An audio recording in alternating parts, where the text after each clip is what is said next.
તો છોટાઉદેપુરમાં હોમગાર્ડ જવાન ગુલાબભાઈ રાઠવાના અવસાન બાદ વારસદારને હોમગાર્ડ કલ્યાણ નિધિમાંથી 4 લાખનો ચેક આપવામાં આવ્યો છે।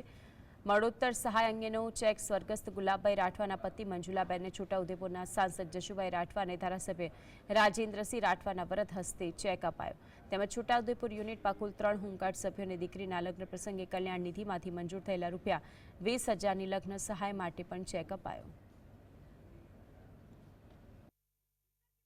હોમગાર્ડ કલ્યાણ નિધિ તરફથી 4,05,000ની સહાય કરવામાં આવી છે અને સાથે સાથે જે હોમગાર્ડ જવાનો ફરજ બજાવે છે એની પ્રથમ દીકરીના લગ્નમાં પણ હોમગાર્ડ કલ્યાણ નિધિ દ્વારા 20,000 જેટલો 20,000ની સહાયનો ચેક અર્પણ કરવામાં